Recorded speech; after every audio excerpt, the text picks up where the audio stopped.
Hello, everyone. Welcome. My name is Alisha, and I'm here from New Earth Children. This is going to be a new type of journeying video podcast, and I'm so very, very blessed and excited to have someone here with me. I have Maleaya. She's here from the United States, and we're going to sit down. We're going to talk a little bit about her amazing journey that she's on so far, and I just, want to thank you so much for having the courage and the bravery and the openness to share your journey. And my intention is to hopefully to open up this dialogue a little bit more, to spread awareness into the collective consciousness of what is possible through healing, through conception, through birth, through these new amazing children that are coming to the planet. And hopefully that will help support other people out there who may be going on a similar journey, and just spark, I think through conversation, it can spark many, many light bulbs and resonance with people. And it's a good way to, support each other and find each other. So Leah, thank you and welcome for being here. Thank you. So when I started my journey, it was back in 2018. And I had decided that I wanted to make changes for myself because my life it wasn't how I really wanted it to be at that time. Upon doing so, the first thing that I had kind of said was I wanted to go back to school. And upon doing so, when I say that's where my spiritual awakening actually started, it actually really is. I started to learn how to meditate. I also started becoming more aware of just a lot of things in general. So that's when my awakening started. And I wasn't aware that it was a life journey until about a year later. So for the past 2 years, I've been consciously aware that I've been on a life journey and realized that I was actually self-healing. Back in February of this year, I had a hysterectomy. And at that time, I actually was okay with having a hysterectomy. And I didn't plan on having any more kids, but I want to say I completed my self-healing journey about September or October. In September, I actually came to a place where I was nesting for this pregnancy without realizing I was nesting for this pregnancy. My health was like super, super important to me. And I was like, all right, what foods are okay for me? What foods are not okay for me? And going that route. And I did that for about pretty much a month. And I want to say after that part of it, I got a message about being possibly being pregnant. And I was like, no, that's not possible. That's not possible. And the message actually hit me a few times. And eventually the message was like, yeah, you. It was very direct. And I was like, okay, I'll be open to this. All right. And then I had a dream with 3 little girls sitting on a fence. And usually when I have visions or dreams, I try to figure them out. But this one was like, no, like just take it and remember it. So I said, okay, I didn't even write it down. Usually I journal these, but this one was like, it was there. So I said, okay. So then I was about 2 weeks later, I woke up and I felt really sick to my stomach, like morning sickness, but I didn't realize that's what it was at the time. And I was like, what is wrong with me? I had become in tune with myself enough to know when something is wrong, I can kind of figure it out. And the first thing that came to my mind when I asked that question was Immaculate Conception. And I kind of like froze and was like, don't throw this out. Be open to it, because if you reject it, you're just going to have to keep going until you get it. So I'm just like, okay. So I did some research and I came across you, and I was like, okay, I can do this. Once I joined the group, I made my post, and it was kind of a good feeling to see that there were, other people out there. And I was like, yay, I'm really not crazy. Like, this is really, really happening. This is wow. And so going on a little bit more, I had realized that the reason why I conceived was because of self-healing. Along my journey and doing my own self-healing spiritually, I was able to conceive. And during this pregnancy, there's been definitely a lot of pregnancy symptoms compared to my other children as well. And I want to say I was already 7 weeks when I started showing. And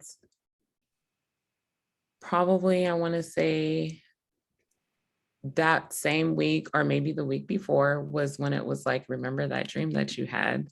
It's triplets, not just one, it's triplets. And I was like, what? And so I was already showing, there was no denying it. And I was like, well, what am I going to do? Like, what do I do? Because I can't hide this. And it's like, I mean, I can try to, but then it's just going to make me feel, really bad inside. So it was something I felt that I needed to be really open about. And so my intuition was like, you need to start talking to people. And my mom was one of them. You were one of them. The group was, another one. And the more and more I spoke about it, the more and more it became like, yes, this is really happening. And it was really exciting, really exciting.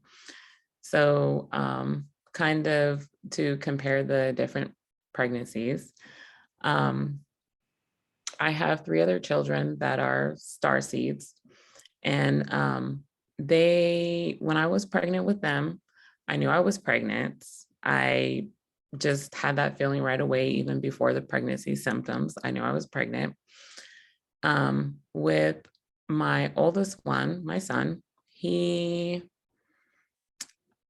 I was probably about 6 weeks before I had any kind of cravings or symptoms. With my older daughter, I had morning sickness kind of like right away. And then with my youngest one, I also had morning sickness as well right away. This pregnancy, it was like the moment it said Immaculate conception, I was like already really nauseated. And then as far as like back pain and showing, I didn't have these kind of symptoms with my oldest one as much until further along. With my older daughter, I was about 9 weeks before I had the pelvic pain, and about 11 weeks before I could feel her moving. And with the youngest one, I'm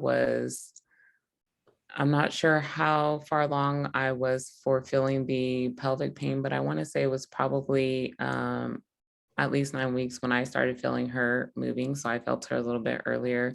And with them, I felt them like, I want to say probably at the 7 weeks. And me and my kids, we kind of talk about baby A, B, and C, where they're located. And when I'm eating a certain something, I'm like, okay, this one likes this one. And my youngest one will say, oh, which one likes the ice cream? Which one likes the candy? And when it comes to pregnancy cravings, I'm telling you right now, I am not one to eat sweets. I really don't care for chocolate or ice cream. And my kids can tell you this. And I'm like, nope, I need to have some chocolate and some ice cream at least one time a day.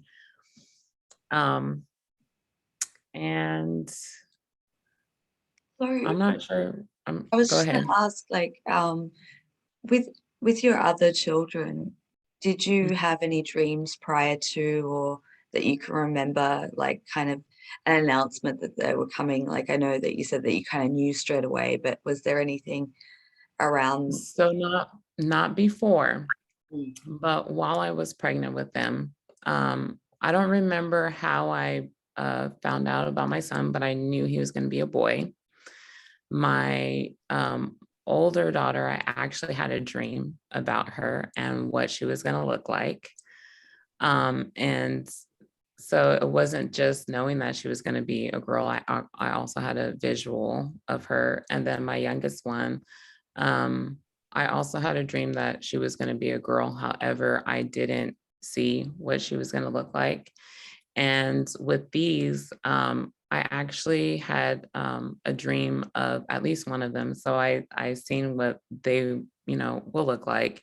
And it was the one that was in the middle because they were all three like side by side. And it was the one that was in the middle that I actually had a visual of. And what age did they present themselves to in that dream? I'm always curious about that because I like to see the similarities. So specifically my older daughter, she was actually she was a baby, and with these three, they were actually like born in the hospital. So like I actually saw them like as newborns in the hospital. Wow, incredible. And so how are your kids? Because I know sometimes, with Starseed kids, they can be highly attuned.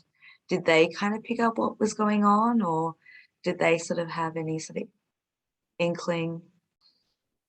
So not 100% until when it came to my son and I had announced it to him, he was like, I know what the eye color is going to be. And I was just like, so how do you know? Because, like I had already heard the color, but he said it to me and I was just like, how do you know? And he was like, I just have this feeling, like I just know. And I'm just like, okay. And when I say my kids are super in tune and one with me, there's been lots of times where my son will come to me with a video or information. So, like, for example, we were talking about the clouds one day, and he came to me and said, hey, Mom, did you know this about the clouds? And I was just like, who are you? Like, where did you, like, what?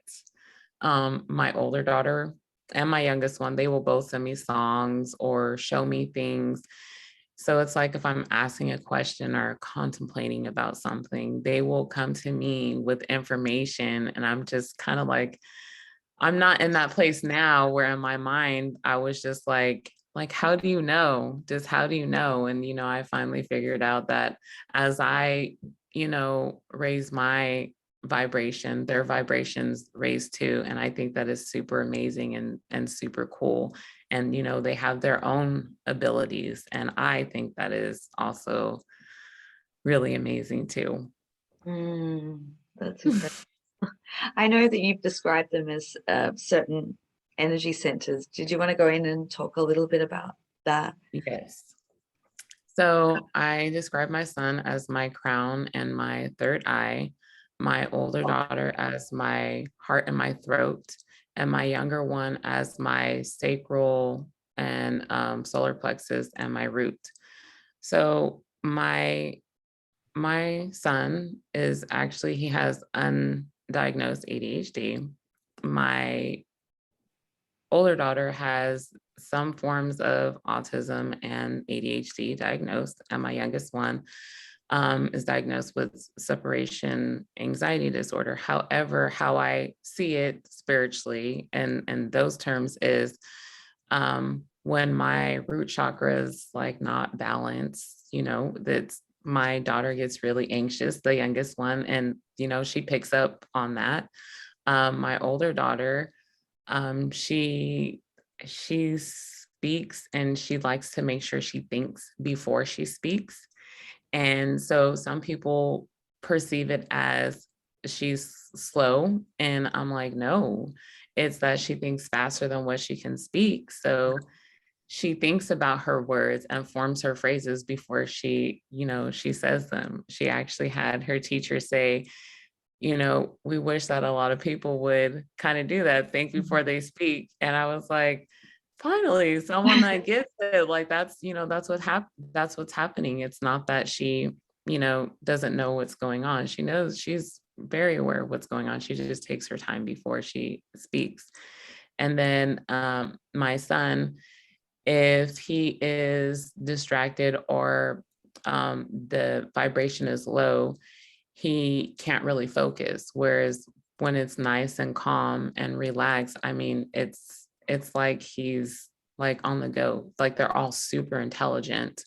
Um, and even my son has said stuff about school where like he feels like there should be other stuff that they're learning besides just the stuff that they, learn in school.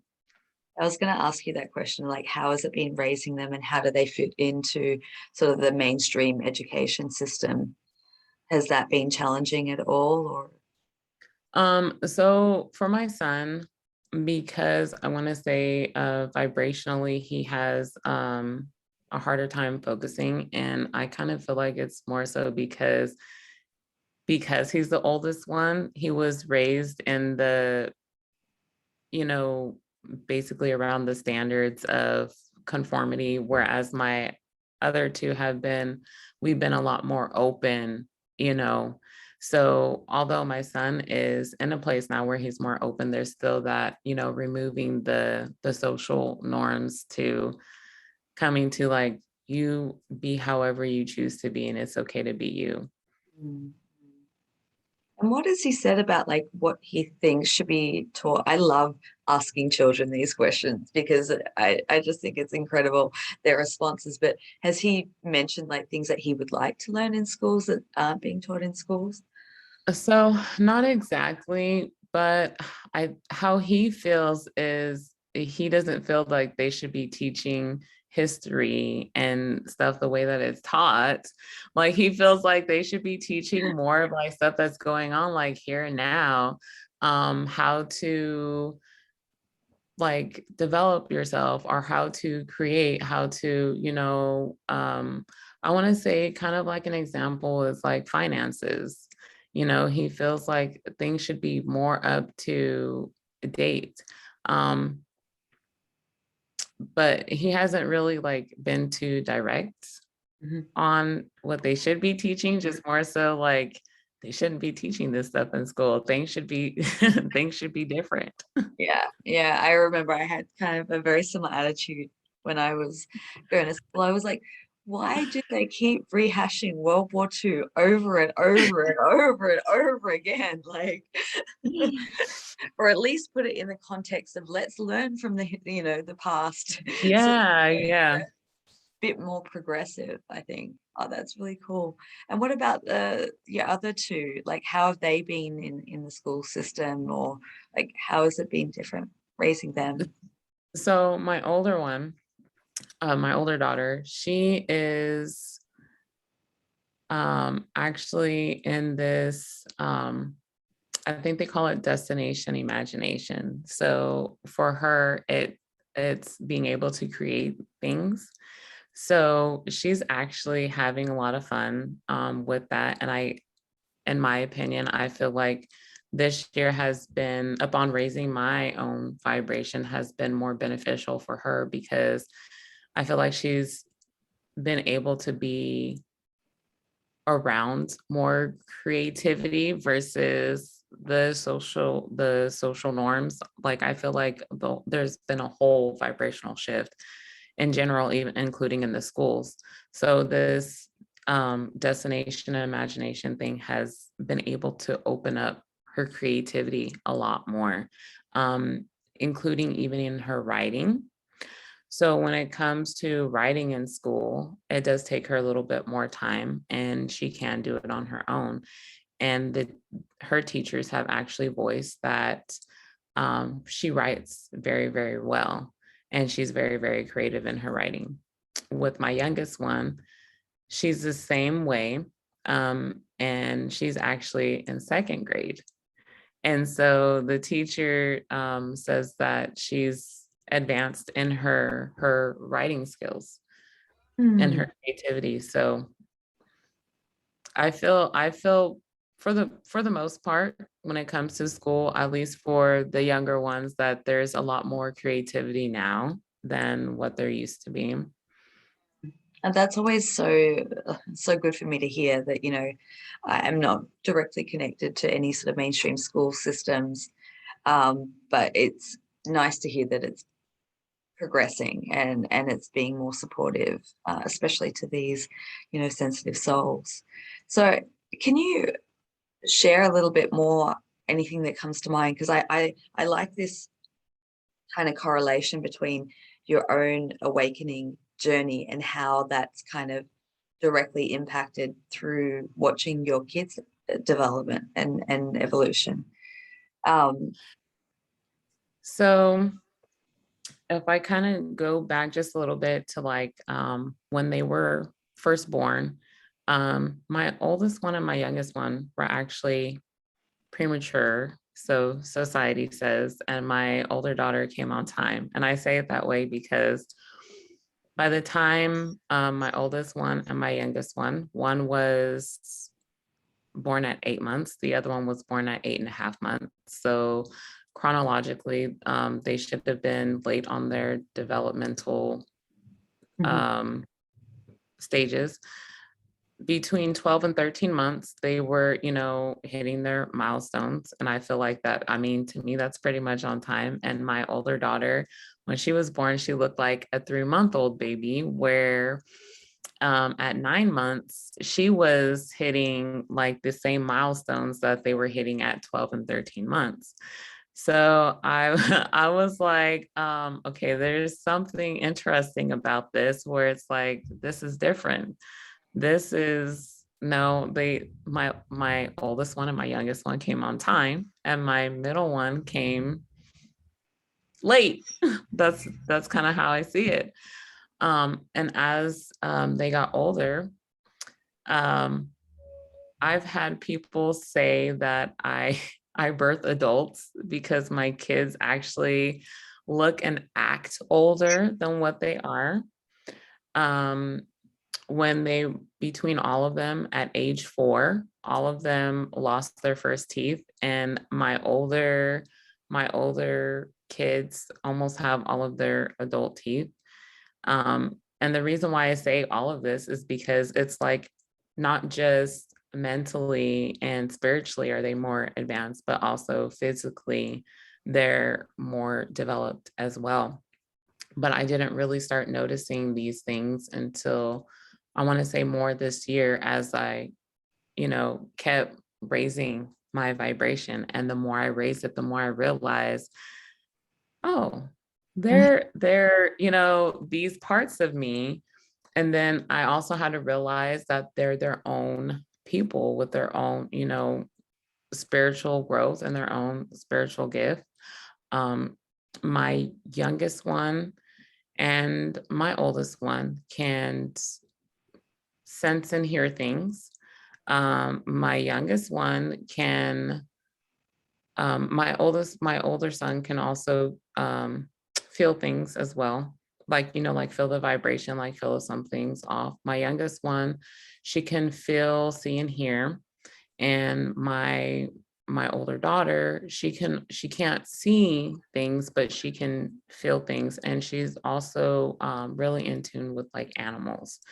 So when it comes to animals, like if something is wrong, she can tell, that something is wrong with them. So that's her gift, which has also developed, like somehow she knows like all kinds of dogs. And I'm just like, how do you know what type of dog? And so we kind of make it a little game where if we see a dog, what kind of dog do you think that is? And if the owner is with the dog, they're like, yeah, that's what it is. And I'm just like, this is great. This is amazing.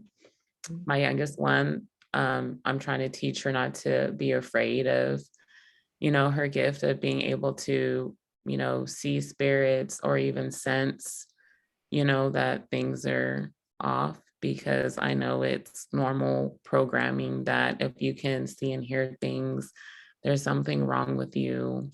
So, and then with my son, he's all gung ho, like he's really aware. He's super into all of the spiritual awakening, raising your vibration, everything to where, like he raises his, friends' vibrations. Like all his friends love being around him, hanging out with him.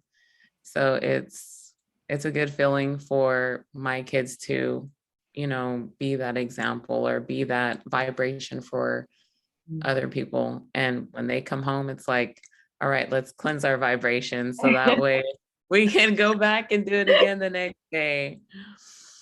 My God, I love that. So what sort of practices do you do in terms of like cleansing or clearing with them?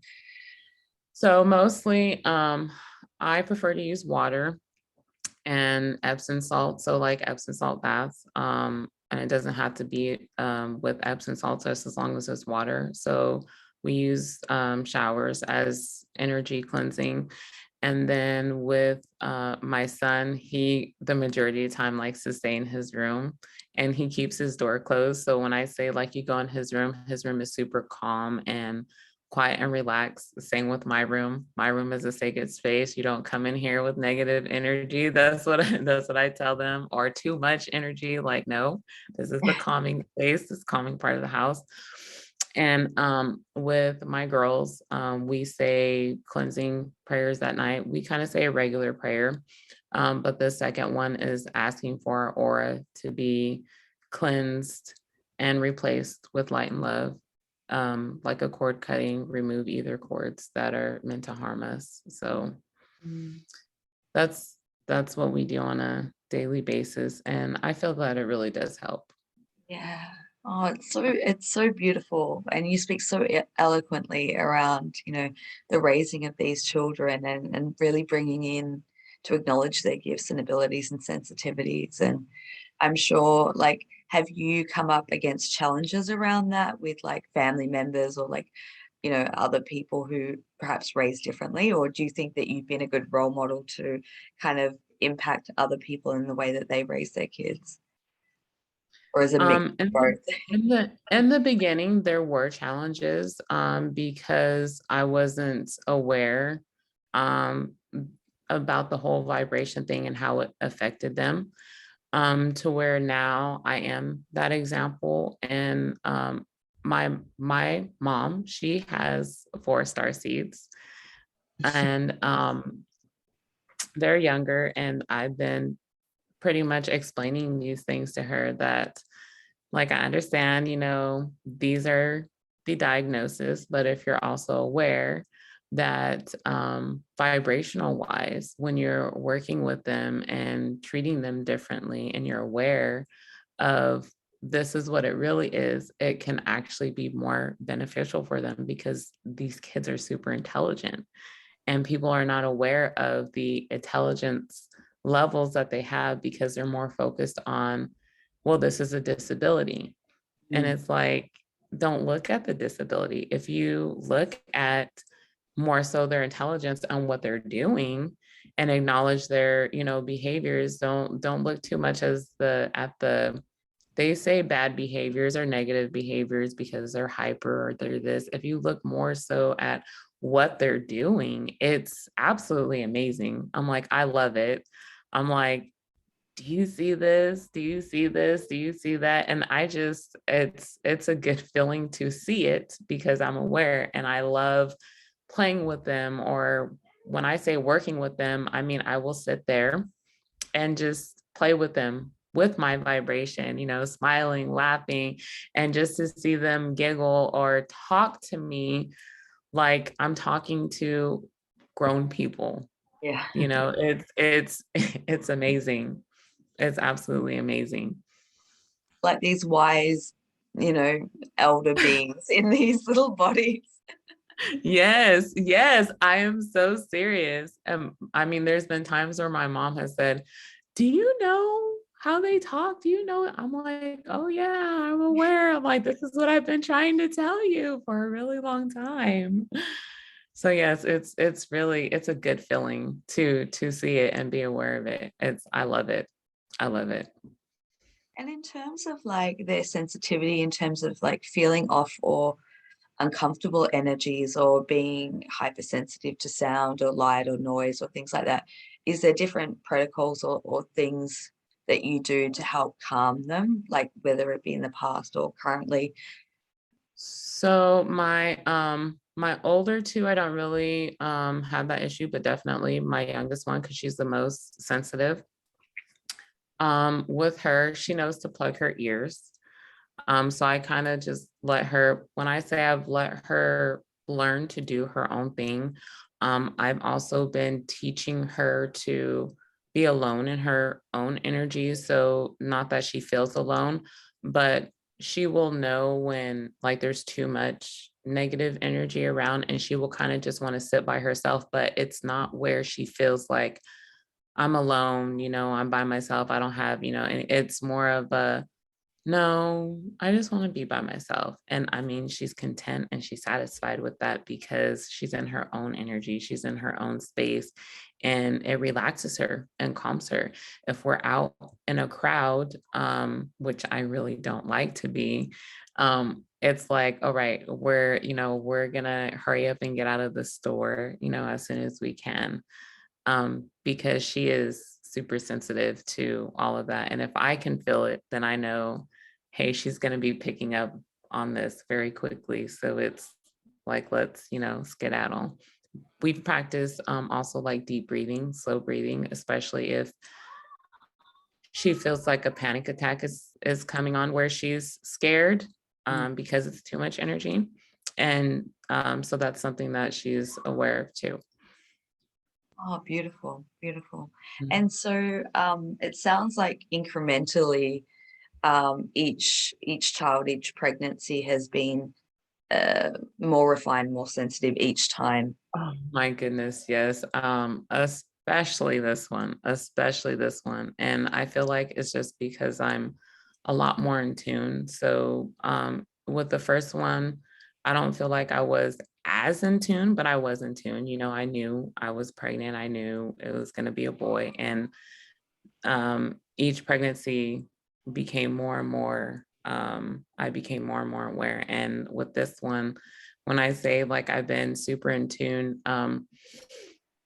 I've actually, in the morning, I spend time with them, and sometimes in the midday. And if I ask to fill them, I call them baby A, B, and C. I will wait for baby A to respond. And I mean, it's within, within seconds. And I just feel one at a time, just spending time with them. And it's like, it's that in tune where it wasn't the same with, the other one. So it's becoming more and more in tune as each one develops.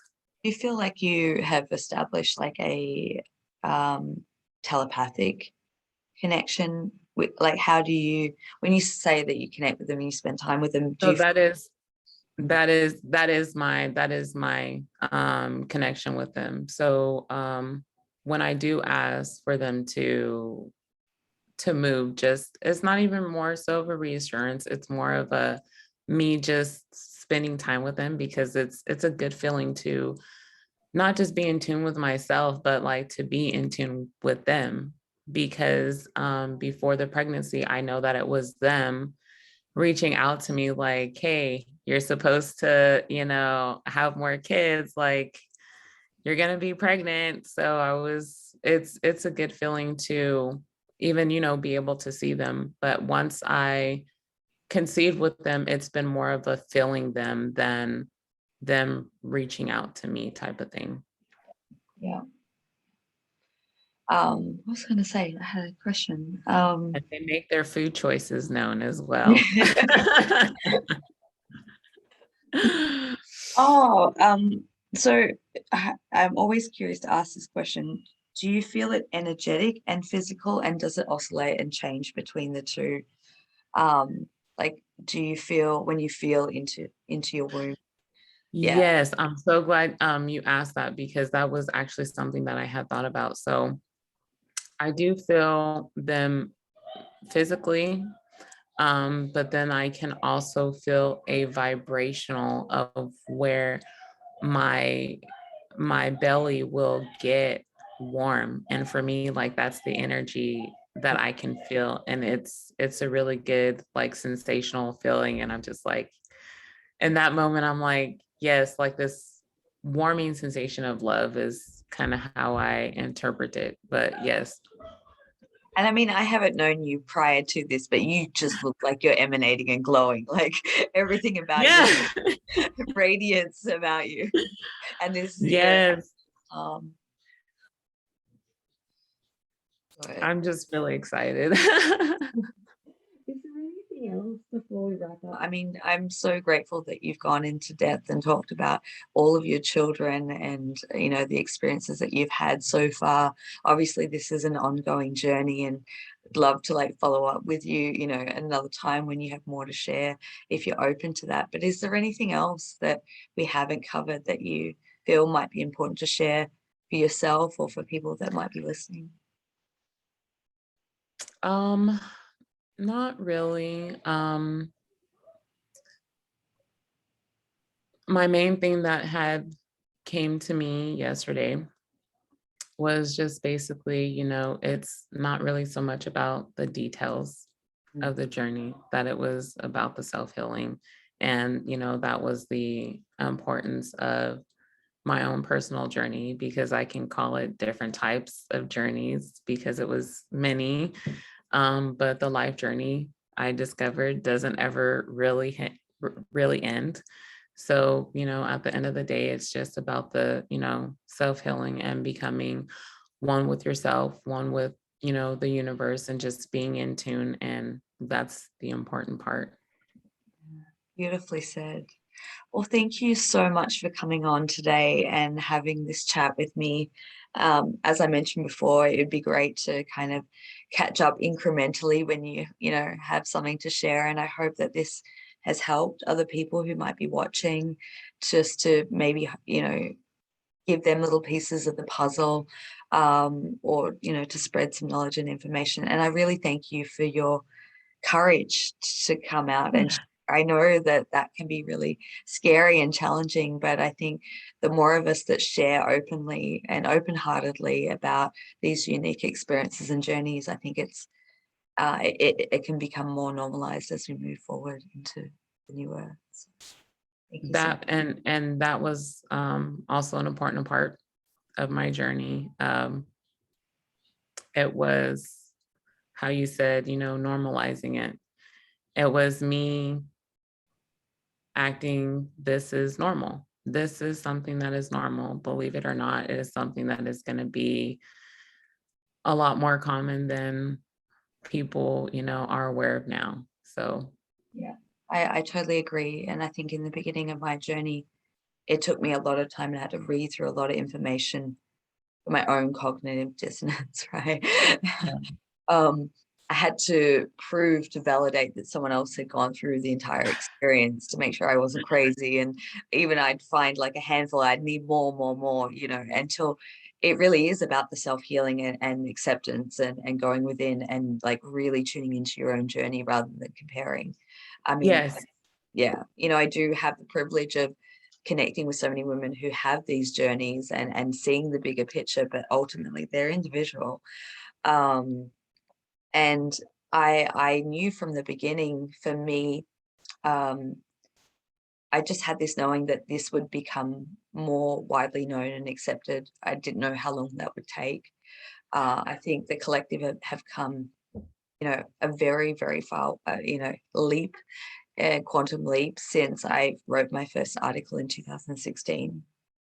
Um, and you know, it's becoming, you know, I've noticed now, and I think it's also been about my own acceptance and that I can openly share it with people who, where before I was, you know, not willing to, or, you know, and it's the way that I kind of feed the information in a